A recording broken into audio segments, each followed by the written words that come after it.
Hey everyone, how you doing? Now, what can I say about tonight's Notre Dame game? It was an almost 4-hour game. It probably was a 4-hour game. I believe the game ended after 10:30, so that would make it a 4-hour game. Let's say 4 hours and 15 minutes, 2 overtimes, a lot of emotions. By the way, Notre Dame won the game tonight, 47-40 in 2 overtimes. How do I dissect this game? There was so much to get into. Now, I'm not going to go over every point. I'm not going to go over every detail because this is a different type of scenario here, a different type of show that I don't want to over gag you guys with stats and stuff like that. But this, excuse my language, but this was a great fucking win for Brian Kelly. This was a great win for Ian Book. This was a great win for the University of Notre Dame. This is the first time Notre Dame has beaten a ranked team, top-ranked team, number one, since 1993. B-Man was there when Notre Dame defeated Florida State against Charlie Ward. There was so many emotions in this game where I actually thought they were going to lose. I almost packed it up. I almost threw all my notes away. I almost threw a tantrum. I was going to come on here and cuss tonight out of frustration, out of anger, and say Brian Kelly can't win a game. That fumble by Ian Book was terrible. And then Notre Dame settled down. Clemson made a few mistakes. And by the way, there were a lot of mistakes in this game, and there was terrible officiating in this game. But I must say this.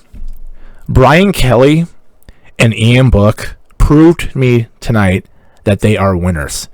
Ian Book's record at Notre Dame is great. I believe he's only lost 3 games as a starter. I could be wrong, but I think he's only lost 3 games as a starter. They haven't lost a home game in a long time, almost a year and a half. Ian Book became a man tonight. Ian Book became a leader tonight. He grew up tonight in that game. When he fumbled that ball in the end zone and Clemson jumped on it for a touchback, I thought that was the end of the game. I thought that was going to be the momentum swing for Clemson. I thought that this was going to be the typical Notre Dame under Brian Kelly that we've seen, close but no cigars, like they did against Florida State 5 or 6 years ago. Like they did against Clemson 5 or 6 years ago. Games where they were top ranked on the road, came close to winning that game, but just came up short because that was Brian Kelly. Even before Brian Kelly in 2005, when Notre Dame came so close for beating USC with the Bush push. That's what Notre Dame has been since 1993, when they played a top-ranked team in the regular season, at home or on the road. This was a great win for Brian Kelly. This was his signature win. He deserves this. All the criticism that I've said about Brian Kelly the last 11 years gets put away for the weekend. Okay? That was a great win for Notre Dame, and I know I've said this 100 times. Now, look, I understand I've said this all week, and I said it on my previous podcast, that you know what the experts are going to say. Well, Clemson had injuries. Trevor Lawrence wasn't playing. And by the way, Clemson's quarterback, DJ, I'm not even going to pronounce his last name because I cannot pronounce his last name, and I don't want to butcher it. He's a good quarterback. That's the kind of quarterbacks that they have at Clemson. That's what a great coach does, Dabble Sweeney. By the way, I'm going to get Dabble Sweeney being a little bitch, okay, because he was acting like a little crybaby tonight. And for you, those of you who have kids who are listening to this, I apologize for cussing. If you want to have them stop listening to this right now because of my language, I understand. But I'm very excited tonight. I'm emotional. You need to understand how much I love Notre Dame. This is such a great win for Notre Dame. This is such a big statement win for Notre Dame on the national scale.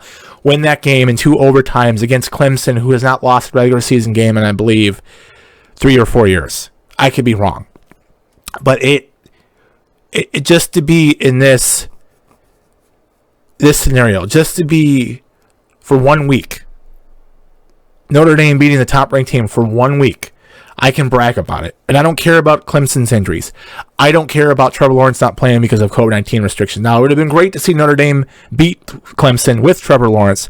However, for 1 week, up until next weekend when they play Boston College in Chestnut Hill on the road, I can say that Notre Dame has beaten the ranked team for the first time in 27 years. And that means a lot to me because I was at that game 27 years ago. When you beat the top-ranked team, when you knock the king off the chair, it is the greatest feeling in the world. I remember being at that game in 1993 with my dad, when Notre Dame went down the field and scored and dominated Florida State in that first half. The second half didn't play as good, but they kept Florida State out of the end zone enough for Notre Dame to win that game.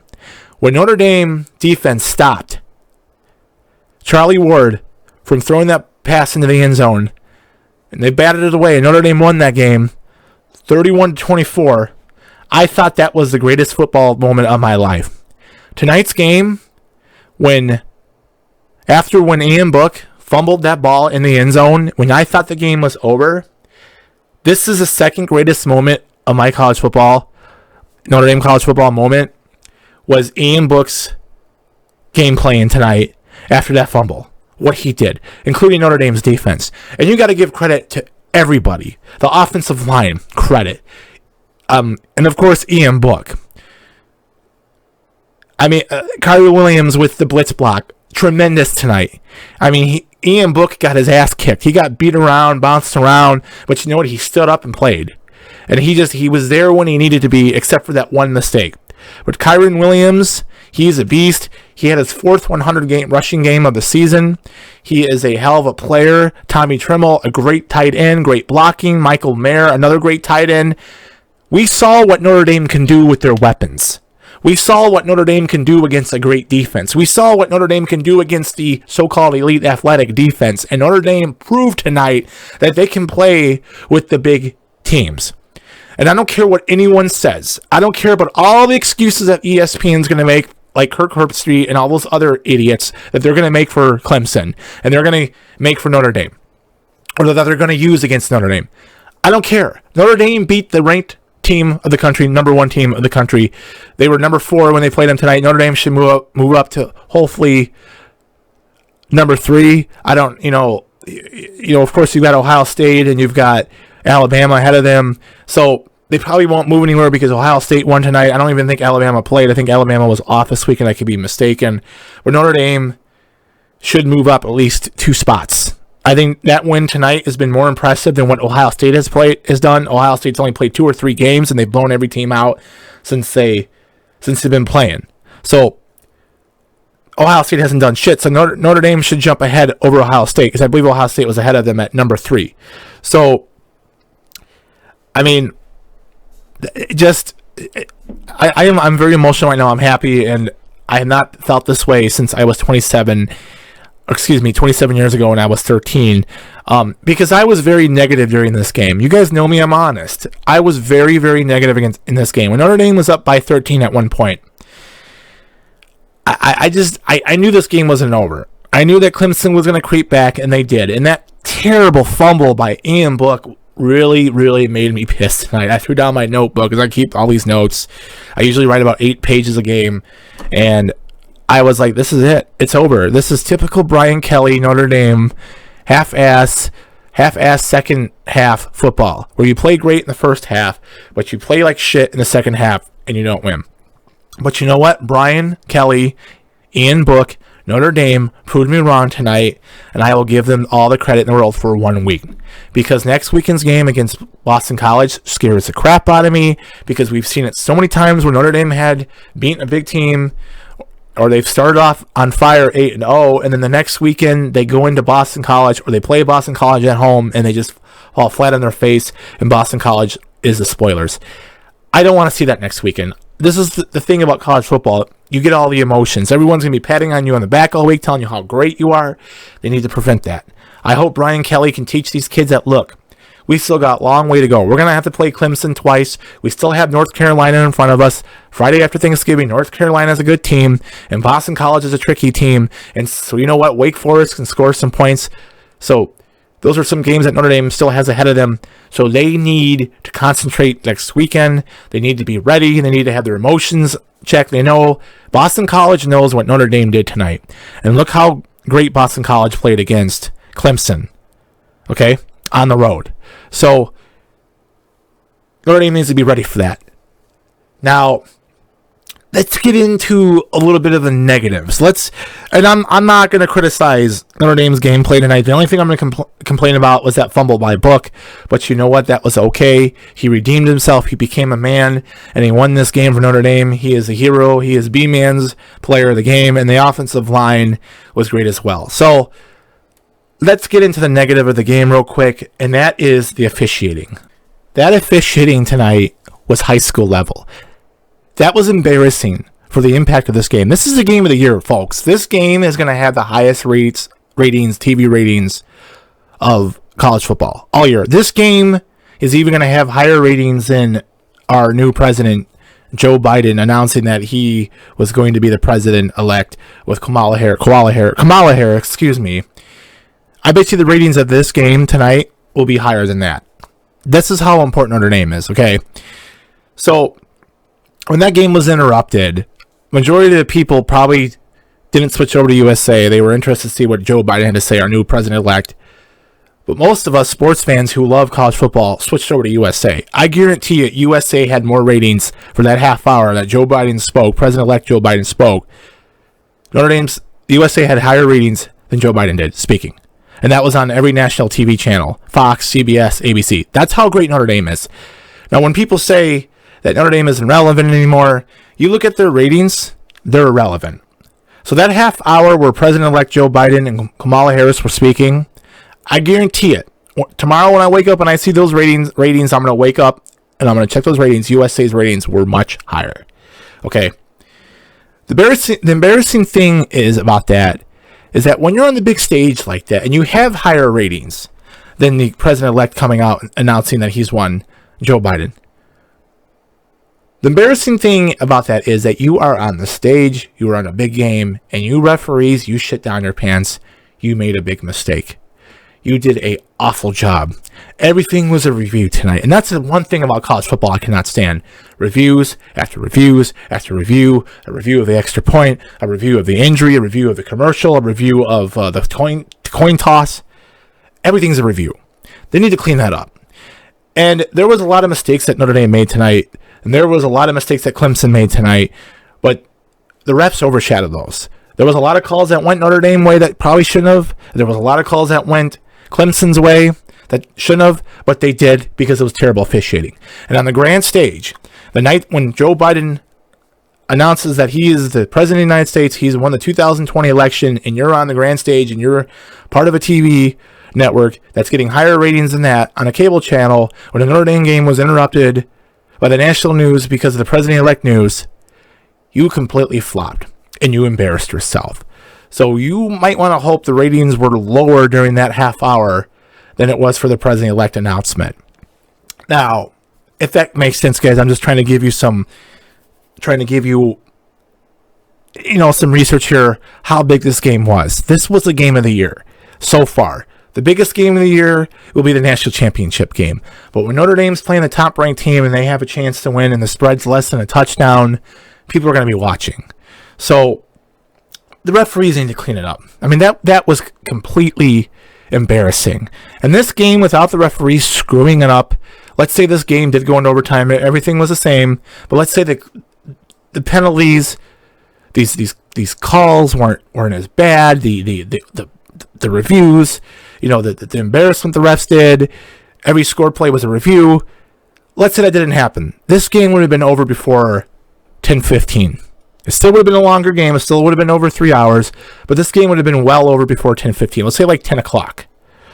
Because all those reviews and all those lengthy calls screwed everything up tonight.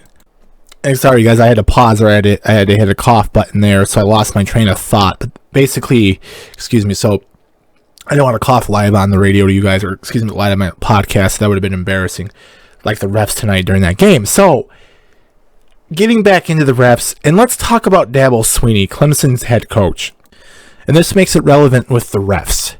There was a pass interference call on Clemson that was clearly pass interference. And look, I know Notre Dame got away with some calls tonight, and that's fine. That's the way the game is. But when you have a player all over you and touching you and grabbing you and trying to throw you down on a pass play, when you're trying to win a game, when you're trying to defend your team from losing, I get that. Playing college football is a very emotional, very physical game. But when it's clearly pass interference and the ref throws the flag, when you, as a fan, who don't know as much about college football as the player or as the coach, of course, when you know it's pass interference, when 99.1% of the people watching that game knows it's pass interference, and the ref throws that flag down, and Dabo Swinney, praise the Lord, Dabo Swinney, sweet Jesus, throws his hat down, throws a tantrum, and acts like a little pee-wee football coach. And then, of course, the ref picks up his flag, puts it in his pocket, and doesn't call pass interference. That's bullshit. That was pass interference, and they should have ignored Dabo Swinney. The ref should have went up to Dabo Swinney and says, if you don't cool down, we're going to tack on another 15 yards for a personal foul for the way you're acting. That was embarrassing. Now, if Brian Kelly would have acted like that, we all heard the story about Brian Kelly. We've all heard the story about how Brian Kelly has a temper. Okay, up until the last 3 years, Brian Kelly's temper has got much better. How his face got red and how he was screaming. I swear to God, if Brian Kelly acted that way tonight like Dabo Swinney did, praise the Lord Jesus, Dabo Swinney, who sees the light. If Brian Kelly acted like that, Brian Kelly would be crucified. Brian Kelly would have been dissected. He would have been poked at. The media, the sports media would have been all over it because, it just... I just remember those days when Brian Kelly had that temper and you had that airhead Erin Andrews, who works for Fox, by the way. Although I don't know how she has a job because some of the questions she asks are borderline, do you think you won, coach, because you scored more points? I remember, and yes, and she's probably asked a question that way because she's just completely clueless. She asked a question like that once, I guarantee it, but in a different way where you weren't able to pick it up right away. But I remember a Notre Dame game where she made some reference about Brian Kelly's temper, and that was a game against, I believe it was Ohio State in the Sugar Bowl. No, that wasn't the Sugar Bowl. It was the Fiesta Bowl about 5 or 6 years ago, and I just remember Urban Meyer throwing a fit during that game, and no one ever said anything about it, unless Brian Kelly threw a fit. That's one thing I will defend Brian Kelly on, was that he got a little bit short into the stick with the temper. But with back to Dabo Swinney, see, Jesus, he's watching me, Dabo Swinney. He needs to cool down because that was embarrassing, and that made the ref look like he was bullied, and the ref was scared of him, and the ref was intimidated by him, and that should not happen. I mean, we see it with Mike Krzyzewski in college basketball, where these big-time coaches get too much power, and eventually they run the game, because that's what it seems like. It seems like they run the officiating. And that's exactly what Dabo Swinney, see, Jesus, I love the Lord, did tonight. That's what he did tonight. Okay, and by the way, the reason why I'm making those God references every time I say Dabo Swinney, see, Jesus the Lord, because he always brings up Jesus every time he's spoken to, which is fine, but it gets annoying after a while. Look, I get it, dude. You believe in God, and so do I, but I don't need people to know that all the time. Okay, and I probably offended people by saying that, but that guy's temper tonight really irked me really wrong, and you know what? These coaches, these big-time coaches, they need to dial back a little bit and stop having this power. These power trips, especially with the officiating, because that was embarrassing tonight for the officiating crew. They looked like they were intimidated by Dabo Swinney. Sweet Jesus, Dabo Swinney. And like I said, Brian Kelly temper was a lot less than that 5 or 6 years ago, even 10 years ago when he first started. Wasn't even that bad. Dabo Swinney did a lot more cussing tonight because you could hear it because without the fans there, with only being 12,000 fans. Even Mike Tirico apologized for it, that the microphone picked it up. I mean, yeah, that was a little ridiculous, but the thing is, Dabo Swinney, sweet Jesus, Dabo Swinney has won national championships, and that's all that makes a difference, and people don't hate Clemson like they hate Notre Dame. And that is true, folks. So that is pretty much it for tonight, folks. A great game, a great statement win for Notre Dame. For 1 week, I can brag about it.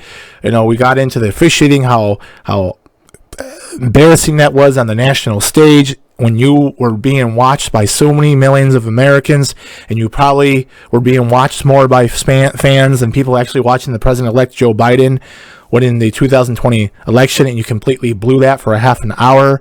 So, yeah, the officiating was terrible. Then we got into Dabo Swinney, sweet Jesus Lord, Dabo Swinney. There was so much to get into, but as a Notre Dame fan, folks, this is the greatest thing since 1993 for me as a Notre Dame fan. This is not winning a national championship. It's a regular season game. Yes, I understand that, but it is putting Notre Dame back on the map for at least 1 week. Now, I say that because I do not like Boston College, especially on the road. I don't care if there's no fans or there's less fans or there's only going to be limited fans.